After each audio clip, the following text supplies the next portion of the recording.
of play song, and it really to me just meant to take time that God can speak to you all the time at any given moment. Jesus can speak to you through songs, through TV, through a chalk drawing on a sidewalk. It doesn't matter. And so the sidewalk to me reminds me to listen to God. And then prophet. I like dictionaries and reading dictionaries. I know I'm kind of nerdy. Dictionary reader. So one day, my word of the day calendar said prophet, and a prophet is somebody who speaks the truth about life. I said, Dave, this has to be the other half of it. You've always played Christian rock music, or you played punk and hip hop? Punk and hip hop, we do a lot of covers. We played some Michael Jackson covers, and we like to have fun. We played some country covers, but you know, Jesus in our center of our heart. What made you go into Jesus music? Sure, I think that whenever we sat down to write songs, he was just a part of it. You know, but Christ you were was the there, center. you were into that. Born with that? We've been doing this for 11 years, so we started in college. Yeah. So we met in college. He was writing songs, and I was writing songs at the same time. What was your revelation? Oh man, just when I was a kid, I grew up in the church, and my parents got divorced when I was young. And it was at that moment I realized I could run to God or from Him, and realized that running towards God in those moments made all the difference. It made my life complete. Showed me I had hope. I had a faith and love. Because of that, I wanted to glorify God and give the music that I write to Him. You knew that it was going to be your job to be a musician professionally? Not at all. When we were in college, we would play coffee shops, we would play camps, all sorts of different places, and it just slowly grew and grew. And God put the right people in our paths at the right time.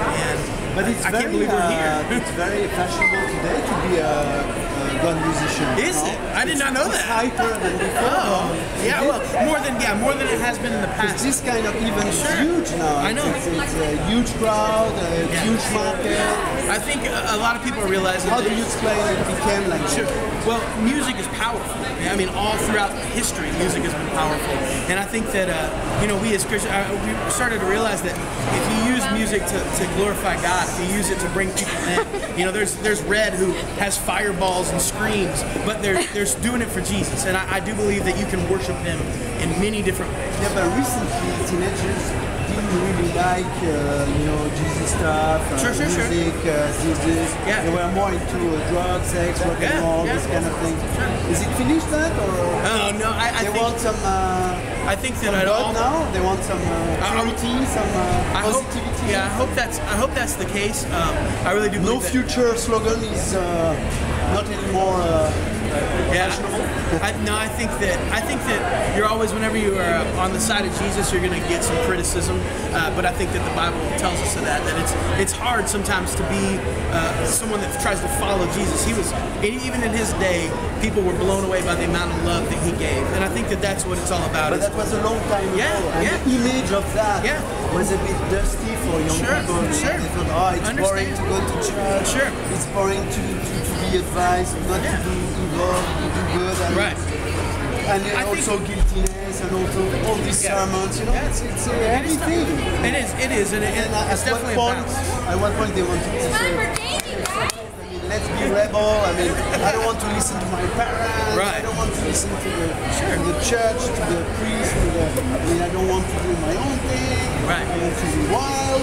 Right. This is not. I think that happens. Rider, things like that, finished. No, I know it's not finished. It's not finished. I think that will always exist in the world. Unfortunately, it's just something in our human nature. We were born sinners, and I think that our great desire is, even when we do those things, when we mess up, that we if there's that feeling of guilt and that feeling of needing to turn around, when you're doing wrong, when you're doing things that are hurtful to others, and I think that's what Christ preaches, just to love others, be accepting, not of their sins, but be accepting of them, and love them and love them and love them as best you can, and by seeing that example, they can turn and come to Him. And I think it's very difficult to be an example. It is. It's very difficult to be an example. Because when you preach the good, you have to be very exactly. And you're not perfect. You're not perfect. Exactly. And that's the thing. And the Bible reminds us of that. But Jesus is Superman. Yeah, exactly. And that's our great desire, is to live as close to Him as humanly possible. We want to live as close to Jesus, live like Jesus every day that we can. And it's not an easy thing, but it's good. It's not always safe. It can be terrifying. You try to convince me? No. Well, hey, if it works. But yeah, that's our great desire, is to live as close to His example as possible. That's our great desire. Yeah. Good luck.